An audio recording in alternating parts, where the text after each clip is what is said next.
Good morning, everyone, and welcome to our Bright Ideas with Benefits as we present Improving Employer-Sponsored Healthcare with an ICHRA.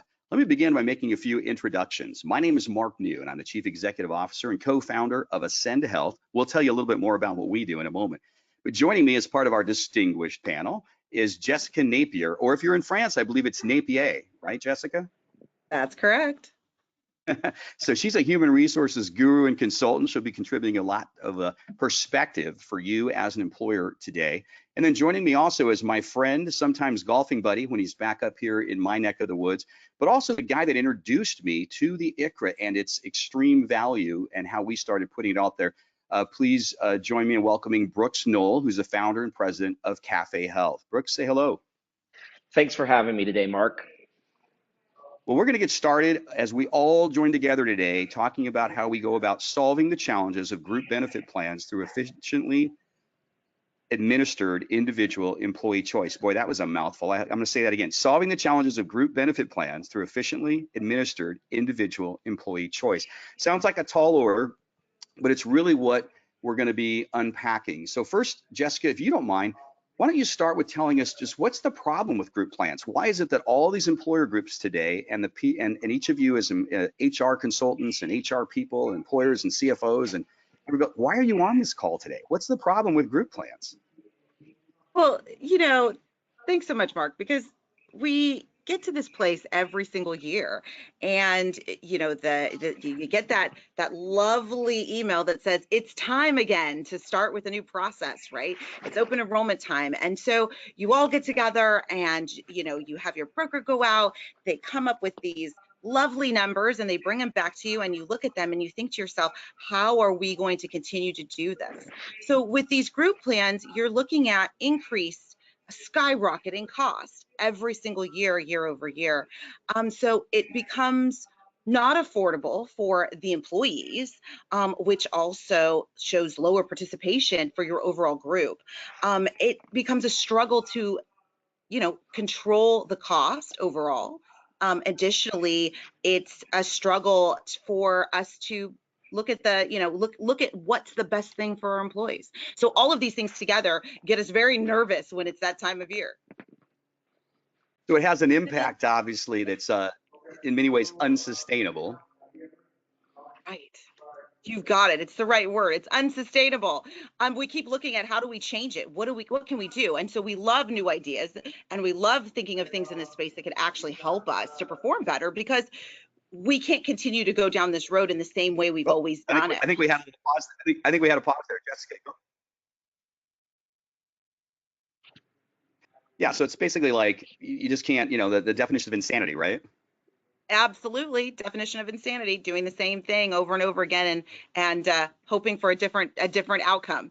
And so, yeah, we've got to continue to find new ways to do things. So we also find that our employees have, dissatisfaction because the plans don't meet their needs.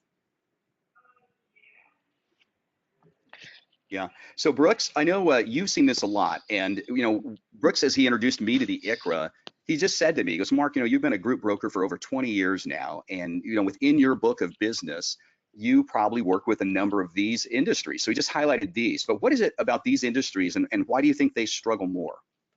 Well, obviously, Mark, and within your book, we first, I remember, started talking about janitorial, and then we started talking about home health care, and then we realized that there's common characteristics across the board in these industries that we're looking at right here, from hospitality to service-based businesses where there's low participation. And as a result, there's also lower income earning, wage earning employees. And so it really is, it puts them into a tailspin where the premium costs are too high, enrollment is low, and as a result, it just continues to spiral around and around with low participation, adverse selection, and the high premium to claims ratio. So it just is a untenable situation in a lot of these groups. And really what we found is that the ICHRA is a great solution across the board for many of these industries that you're seeing right here.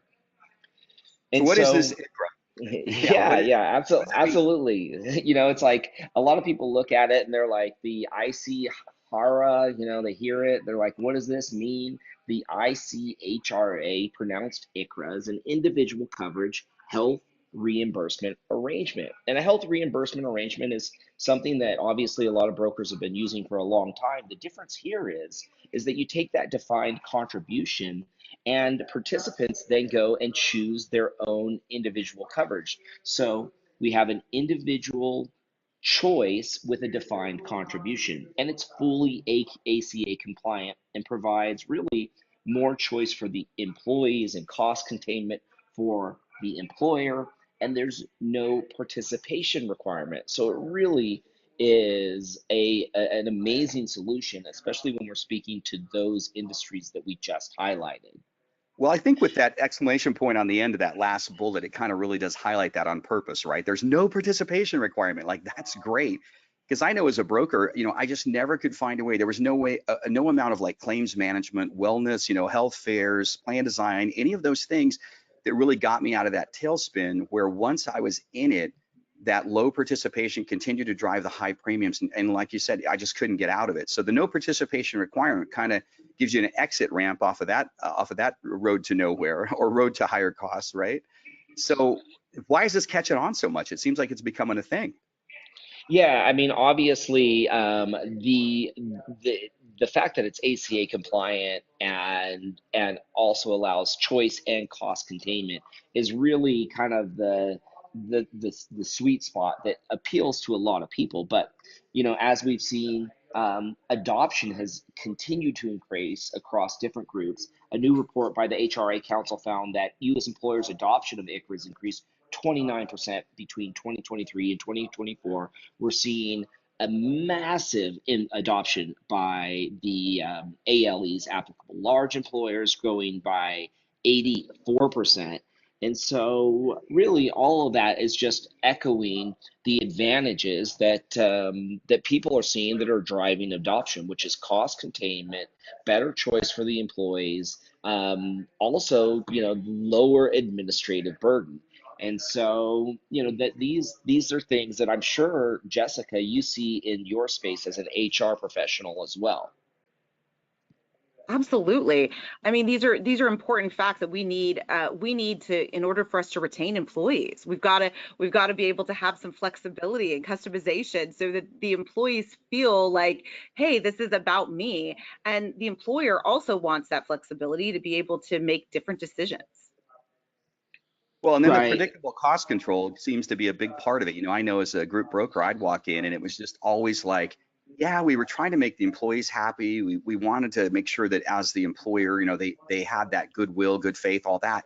But at the end of the day, I always felt like my biggest burden, yeah, it had to be competitive, but it was always driven by that cost control, right? And then Right, right. and then the other part of that was I had to find a way to make it all compliant, especially after the ACA regulations came in. And like you just mentioned, Brooks, before, those applicable large employers, I mean, they just got more to navigate by a long shot. So that administration's a hot mess if you don't have some ways to do that more efficiently. But let's unpack Right. each of these maybe and have you guys just kind of walk us through it here. So when we talk about like flexibility and customization, that's a key win for you, right? Yeah, absolutely.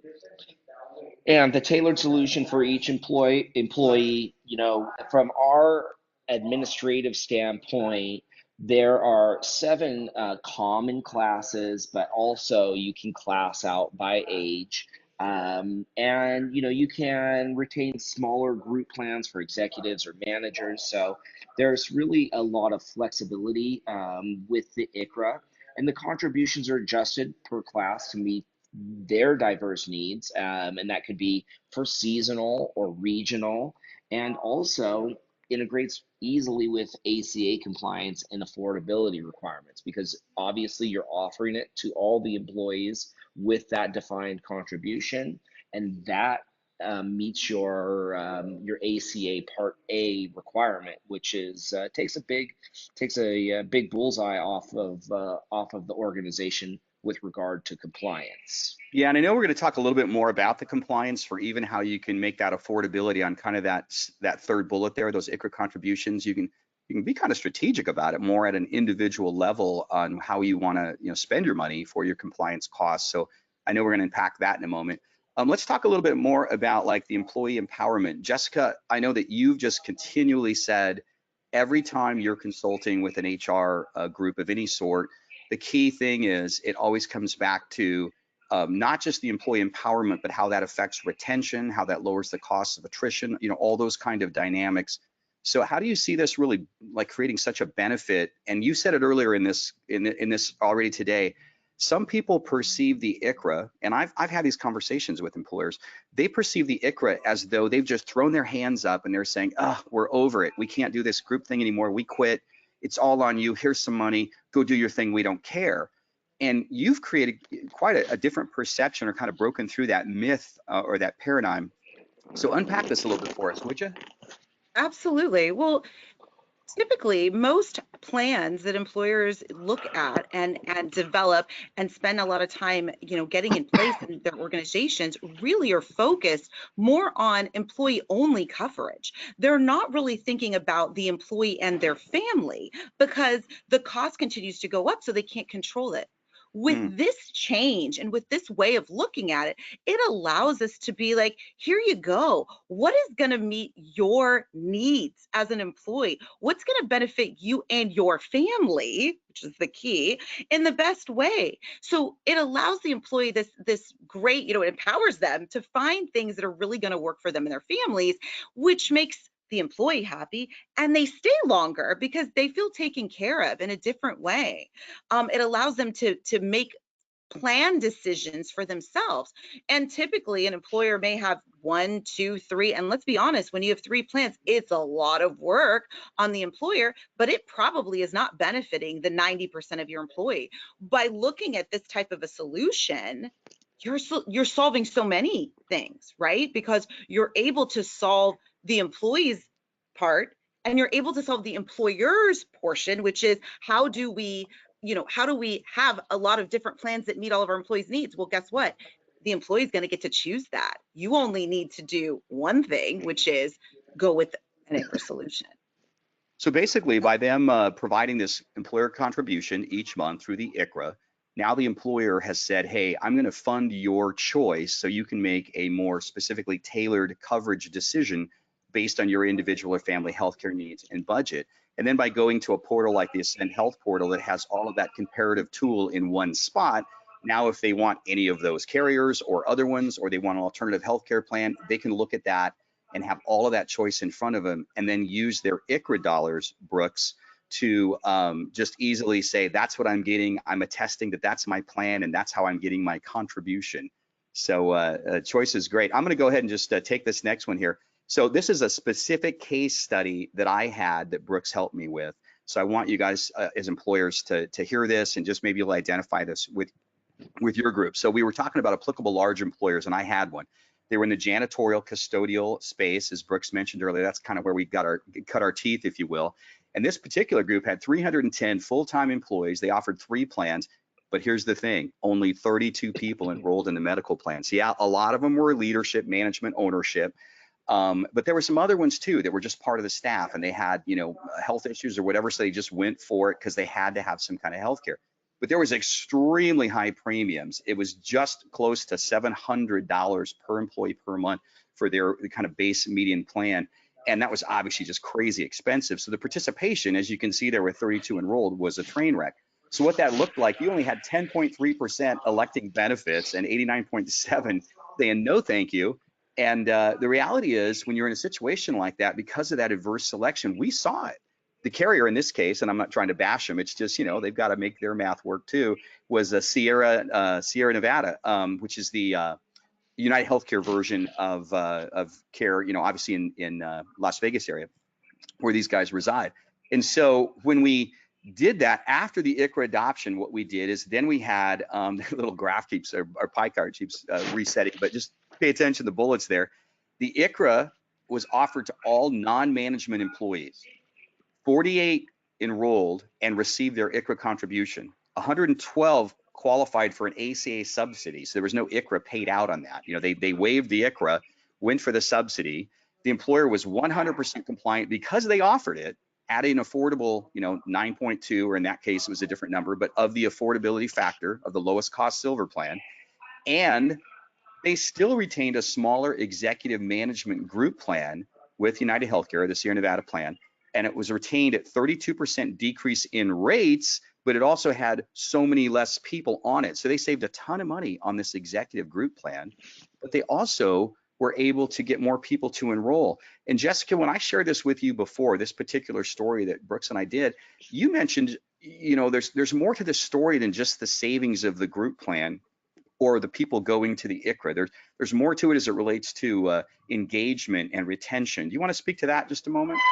Absolutely. Well, you looking at the numbers, just the plain numbers, you can see, I mean, you only had 10% participating before. And when you think of 10% of your population, that's not very many people. And so there's not the engagement to stay with your organization or the want to you don't feel part of it.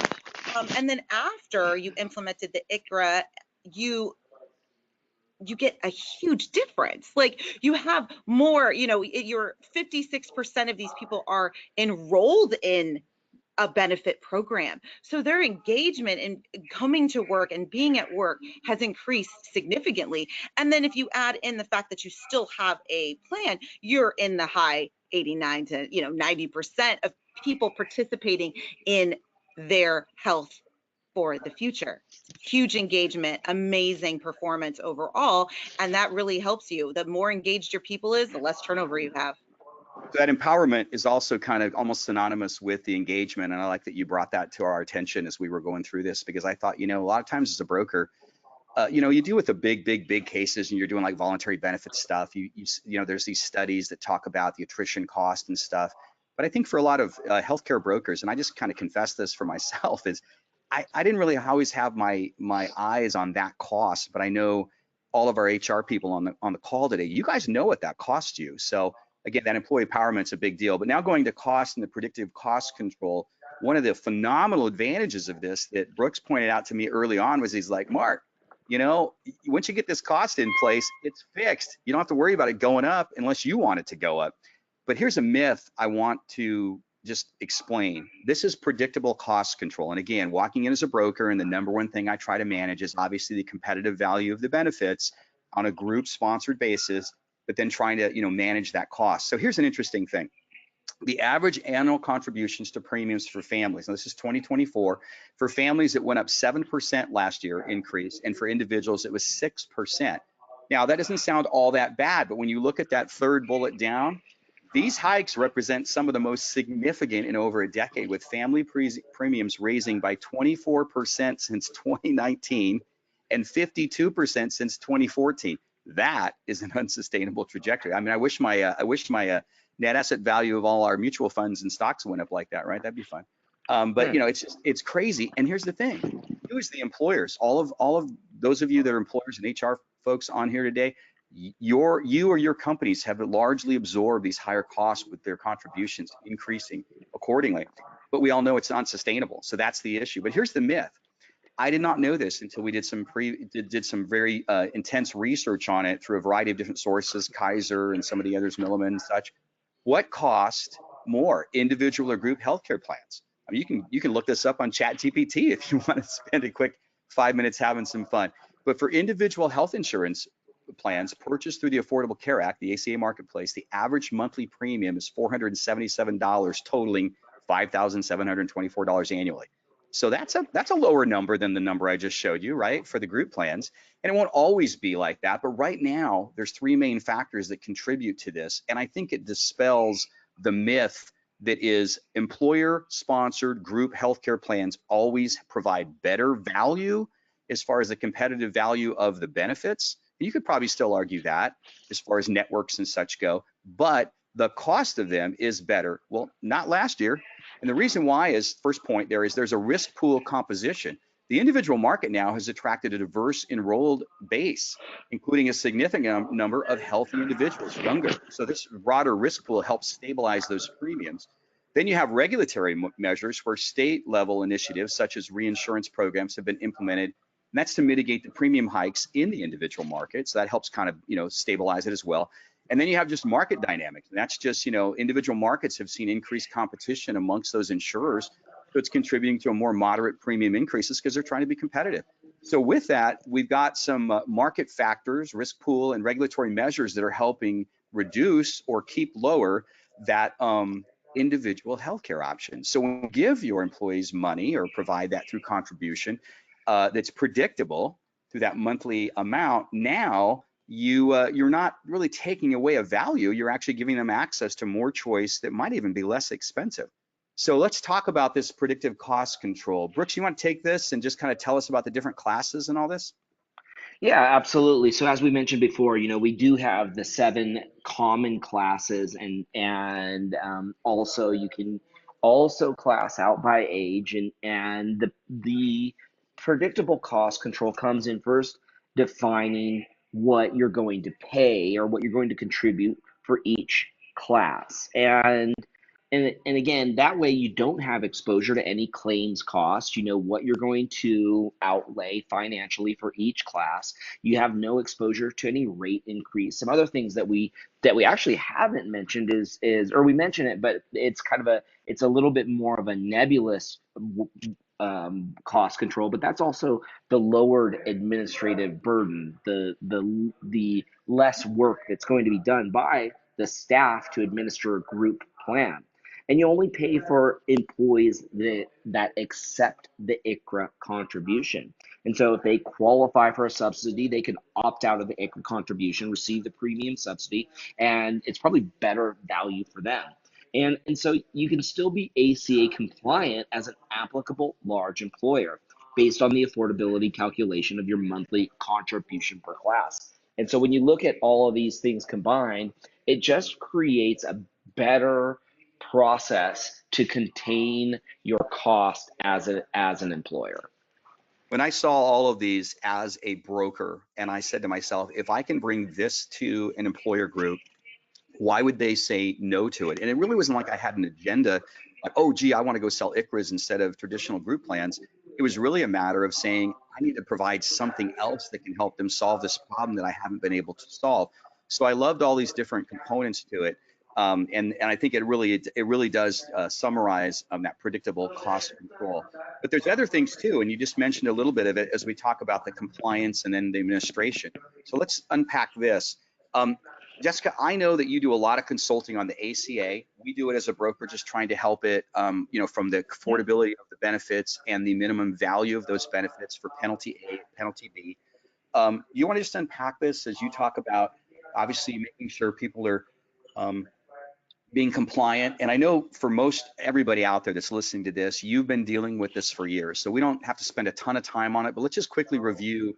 If you're less than 50 full-time employees, you're not subject to ACA employer regulations. But if you're more than 50, you are. So how does this shake out with an ICHRA? Well, the beauty to this is that as long as you set this up with, and obviously we're going to set it up right because you've got a dynamic 3 people here that could help you do this the right way. Once you've set it up, it's kind of a little bit of a set it and forget it, because you're not having to, once you've calculated and went, yeah, this meets the requirement, you're just good to go, which is lovely.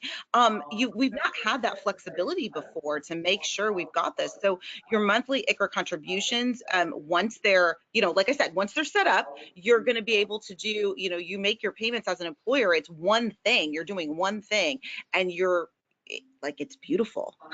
And that's what we want. We want simplicity in the way in which we're being compliant with all of the guidelines that are outlaid for us. So I think of this too as when we think of a 1094, 1095 filing at the end of the year, right, for a applicable large employer. Yes. And then you think Absolutely. of incurred, group space, right, where we go and say, okay, we have this employer sponsored plan. We've got 1, 2, 3 of them, whatever. So when we go and we do that, there's the offer, and then there's the acceptance or the waive, right? So just like a group plan now, you're saying, I'm offering you this, and they either accept it or they waive it, but now it's in this ICHRA format. So instead of saying I'm offering you a plan, I'm saying I'm offering you this much money for your class of employee. You're going to take it, or you're going to waive that option and opt out of it. But because I offered it, just like on a group plan, because I offered it to you, and it satisfied the minimum essential coverage for penalty A, and it satisfied the minimum value by being the lowest cost silver plan set at, this year's affordability of 9.12%. No, Then I'm compliant there too. So I've satisfied as the employer penalty A and penalty B, but it's the same kind of setup in the sense that I've just said, here's what I'm offering, you take it or you don't, and I report accordingly, right? exactly, Mark. And it's like I said, it's just going to flow into those. It's literally the same thing you've always done, which is nice, but it's even more simplistic. And so it'll flow into those forms, and you send those forms out at the end of the year, and you're good as gold. So that gets us right into reduced administration. That was like a good mix, like in a DJ set or something. I like I like where we went there. So reduced administration. This is right in your wheelhouse all day, every day. Both Jessica and Brooks are dealing with this stuff all the time, and I work with partners like them so that I don't have to do it as the broker. But the reality is, this is where the rubber really meets the road for the HR professional and how they do this. So when you think of, and this is me just saying like, okay, I'm a broker, I bring this idea to an employer, the employer sits here and goes, what are you talking about? I'm going to go ahead and provide all these contributions in these 7 different classes or up to 7 classes for different people. Maybe I'm going to retain a group plan for like my executive or, senior leadership, management, ownership, whatever. A smaller group, right? I'm gonna provide ICHRA contributions and set what those defined contributions are per month, per class.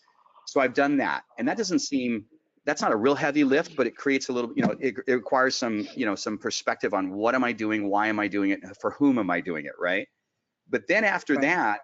that, it seems like it gets real easy because now I'm not doing all those other things. But unpack these for me, because it seems like you're taking one heck of a load away from that HR person based on what they're doing right now with group plans. Absolutely. The all of the things listed here on this screen are things that, every time they come up, we take a deep breath. And so eliminating claims management, like that's just like most HR people would be doing a dance right now. So I think you can't see them all, but they're dancing because they don't want to spend time doing this. Simplifying the plan renewal, like this is a huge lift every year as you get to that open enrollment time. At the very beginning, I said, you think about that time, it's coming up, you're going, oh my goodness, you get in this room and you just think, oh my gosh, all of these things, how do we afford it? What's that rate increase? How do you, you play and play and play with the numbers to try to make them work. They never work. You sort of put a round, a round peg in a square hole every year and just shove it in until we can make it work, right? So that you've eliminated that piece of it because it allows us to be very strategic in the process. And if we do want to keep a plan, great, but the ICHRA will allow us to really hold some of these costs stagnant. Like here they are, and this is what they are. And then minimum participation, we always are concerned with making sure we have enough participation. Well, this allows us to have, like I said, again, flexibility, and our employees to get what they need. So we're solving 2 things here. We really want our employees to have what they need versus, versus the other direction, right? We're like, oh, we met the requirement. Well, we meet the requirement now. We're getting the employees what they need. The costs are staying, at a really nice rate, and we're able to reduce the administration work, like win in 4 ways. And then the compliance piece of reporting is also just very simple because you're not having to do too many things. It's very streamlined. You're able to take in the information. You've set it up very simplistically, like we said earlier, and then it just flows so nicely. And you're not having to have 50 people go through each one of these things to make sure we're compliant and we've sent out the right reporting and we checked all these boxes. Makes a lot of things a lot easier. Brooks, I'm sure you have a few things you would add to that. Yeah, for us, it's really in the compliance portion and reporting where, and really with our clients, what we see is they don't, we do need to align with the ACA open enrollment November 1st. So those people that do choose plans from the exchange have the opportunity to shop there as well. But what we really see is that once that number is set, the contributions are set, the classes are set, that employers just roll through without any sort of friction for open enrollment. And then the reporting for the PCORI, we as the administrator assist with that to provide that data, and it's very simple. So Brooks, if you don't mind, just kind of, I mean, you kind of illuminated some of that just a minute ago, but walk us through the 4 steps, because I think a lot of people, and I did too initially. I mean, when you first told me about this a couple years back, I just thought, that's something I got to go figure out, and there's probably some long, crazy process to it, and blah, you know, sometimes we're afraid of what we don't know, that we don't really look at it, embrace it, see what it takes to lift it, unpack it, and in this case, it's not really cumbersome. I mean, there's 4 basic steps that get you there. Tell us more about these so people can see that this isn't really hard to adopt in ICHRA. It's a pretty easy process. Yeah, that's right. It can be it actually can be it can be very sophisticated, and you can make it more tailored to the needs of your organization and to your employees. But the basic steps are identify the classes and the contributions, and you can also have groups that maintain the group plan, as you mentioned. Um, and then adopt it. We send out a letter that says you are now going to be offered an ICHRA. Here's your contribution. These are the steps to go out and And that goes to the select your. employee, right? That goes to the, yeah, that's right. That goes to the employee. So there's a notification that we're adopting the ICHRA and letting them know. And as us as the administrator, we also have communication and education that helps them understand how to go shop for those plans. And then the participants go and they log into our portal. They see that they have a contribution amount from their employer of whatever it is. We'll say it's $500 or $700, and then they go shopping. They go to an exchange or even an off-market exchange. They can use various different portals or services to buy their coverage. And then, as I said, we align with November 1st. You can start the ICHRA at any time, but we do recommend that you take a look at the plan and assess the efficacy, the cost savings, see if you want to make any increases or adjustments in the contribution. But that's really it. If there are no changes, the time for renewal comes and it just keeps on rolling. The employees continue to get their contribution. They typically have it on auto pay through their carrier, and there's really nothing more to it from the process standpoint. Kind of like Jessica said, at one point you get there, it's sort of set it and forget it once you've aligned it to where they can come on at any time. You set your renewal, just your ICHRA renewal around that ACA, open enrollment, which is easy to do. And that way they just come on and do their thing. And the other thing about it, and this is really our little plug here, Ascend Health, as you know, I'm affiliated as the CEO of this and co-founder. But really, we developed this so that we could put more choice in front of your employees. So once you've provided this contribution to them, we want them to have a way, just provide an easy access way for those employees looking to compare and purchase healthcare plans with their employer provided ICHRA contributions to have both AI and HI. I know that's a big thing in all the SHRM conversations, but a little bit of artificial intelligence that helps them navigate while on the web, as well as easy access to a person to help them pick the most appropriate healthcare plan for themselves, for their families, based on their healthcare needs, their budget, what's being provided through the ICHRA contribution, et cetera. So easy access there to look at that is ascend-healthplans.com or the QR code. But let me also just let you guys know as we come and wrap this up that we also want you to know how to reach Jessica. She is an expert in human resources consulting. So we encourage you to, reach out to her. There's her contact information. I'll let you kind of take a look at that. This presentation, by the way, will be available after this as well, after your viewing, so you can obviously look at this later. And then also Brooks. And here's the ICHRA administration, Brooks Noel. He's the founder and president of Cafe Health. And so anything related to this, the ICHRA setup, the administration, and HR perspective on the different things to cover, and then even the portal and the way to make it easy for your employers to shop. For your employees to shop and make their choices, whether it be the ACA, affordable healthcare plans at healthcare.gov and all those options, or whether it be the alternative healthcare plans that some of your employees may qualify based on just being in good health, which can offer them even lower premiums and lower out-of-pocket experiences for comprehensive health care. So that really summarizes this whole thing about how we would go about improving employer-sponsored healthcare with an ICHRA. We shared a lot of information with you pretty quickly, but we encourage you to reach out and tell us how we can help you really consider this and see if it might be the appropriate thing for you to solve and improve your employer-sponsored healthcare. Thank you guys for joining us today. Once again, Jessica Napier, thank you for your help and your contribution today. Thank you for having me. And Brooks, thanks for introducing me to this ICHRA thing about 2 years ago and how you helped me just let this thing take off and all your what you've built to make this so easy for people.